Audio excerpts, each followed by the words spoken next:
সবাইকে স্বাগত জানাই বেঙ্গলি ফ্লেভার টেলসে।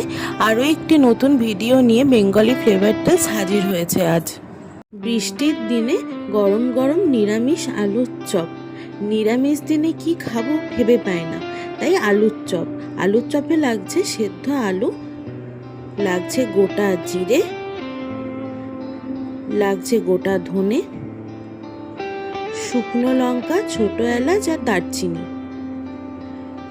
আদা বাটা, কাঁচা লঙ্কা কুচি, নারকেল কুচি আর ধনেপাতা কুচি, আর লাগছে বেসন, আর তাতে থাকবে নুন আর খাবার সোডা স্বাদ অনুযায়ী। প্রথমে একটা ভাজা মশলা আমরা করে নেব। তাতে লাগছে শুকনো কড়াইয়েতে গোটা জিরে,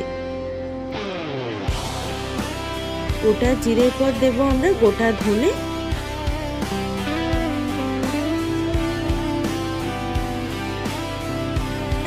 গোটা জিরে আর গোটা ধনেটা দেওয়ার পর আমরা একটু হালকা নেড়ে নেব। হালকা নেড়ে নেওয়ার পর আমরা দিয়ে দেব এটাতে শুকনো লঙ্কা, ছোট এলাচ আর দারচিনিটা। আচ্ছা, আপনারা কিন্তু ভিডিওর শেষে অবশ্যই জানাবেন আপনাদের রান্নাটা কেমন লাগলো।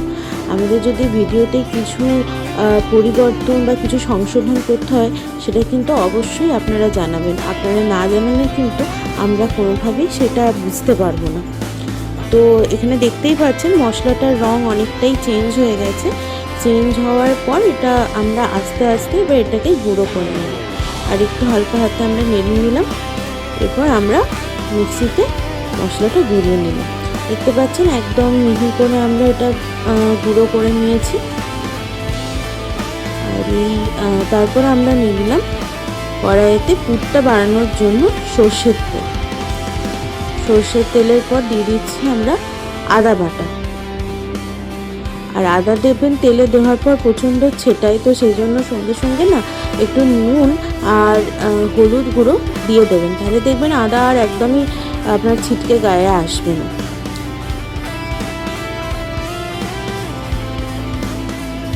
তারপর আমরা হালকা হাতে একটুখানি নেড়ে নিলাম। নেড়ে নেওয়ার পর আমরা একটু একটাতে হিং দেবো। আদার সাথে যদি আপনারা হিং ফোড়ন দেন না, মানে মশলাতে দেন, তো নিরামিষ যে রান্নাটা সেটার গন্ধটা একদম আমিষ রান্নার মতো হবে।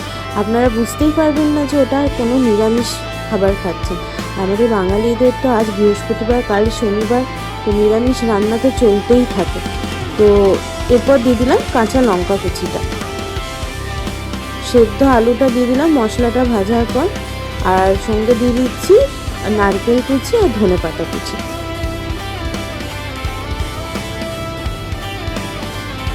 দেওয়ার পর আমরা ভালো করে আলুটা একটু কষিয়ে নেব। একটু ভাজা মশলাটাও দিয়ে দেবো আমরা।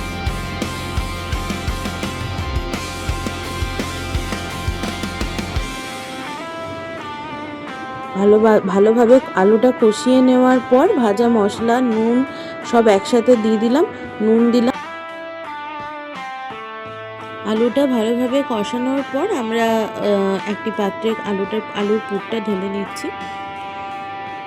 আচ্ছা, আপনাদের যদি সবার নিশ্চয়ই যে রান্নার আইডিয়াগুলো আছে, আপনাদের যেগুলো ভালো লাগে আপনারা অবশ্যই শেয়ার করবেন। আর যদি কিছু রিকোয়েস্ট থাকে তাহলে সেটাও বলবেন, আমি চেষ্টা করবো দেখানোর।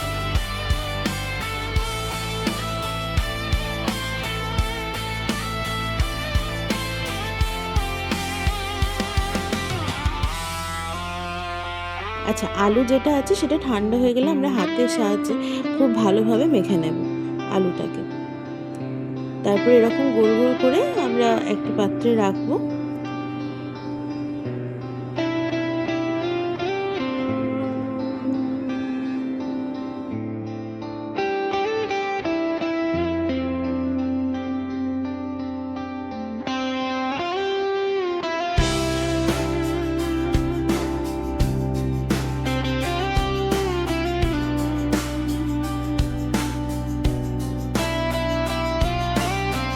এবার আমরা বেসনের যে ব্যাটারটা আছে ওটা রেডি করে নেব। বেসনেতে দিচ্ছি আমরা নুন আর দিচ্ছি খাবার সোডা। এটা আপনাদের যে চপটা আছে সেটা প্রচণ্ড ক্রিস্পি করে দেবে। খাবার সোডা আমরা আন্দাজ মতো দিয়ে দিলাম। ব্যাটারটা আমরা হাতের সাথে খুব ভালো করে মিশিয়ে নিচ্ছি সব কিছু। দেখবেন এরকম একটা খুব মোটাও না পাতলাও না ব্যাটার তৈরি হবে। আচ্ছা, কড়াইতে এবার আমরা এগুলো খুবই ডুবো তেলে ভাজবো। তো দিয়ে দিলাম আমরা সাদা তেল।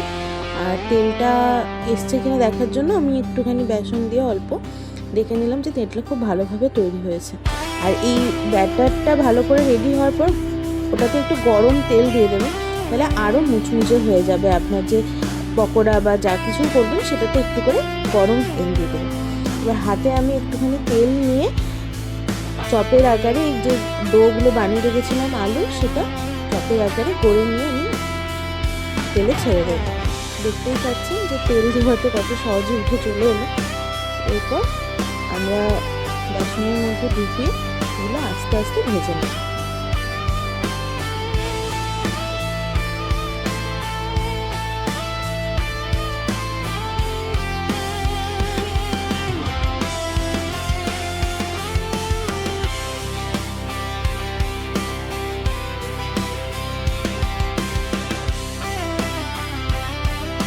আমাদের প্রথম ধাপে চপগুলো ভাজা হয়ে গেছে, আমরা আস্তে আস্তে তুলে নিচ্ছি।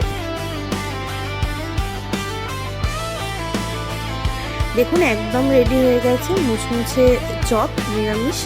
আচ্ছা, পুরো ভিডিওটি ভালো লাগলে আপনারা লাইক, শেয়ার আর ফলো করে দেবেন। আর অবশ্যই কমেন্ট করে জানাবেন আপনাদের কীরকম লাগলো। সবাই ভালো থাকবেন, সুস্থ থাকবেন, সবাইকে ভালো খাওয়ান, নিজেরা ভালো খান।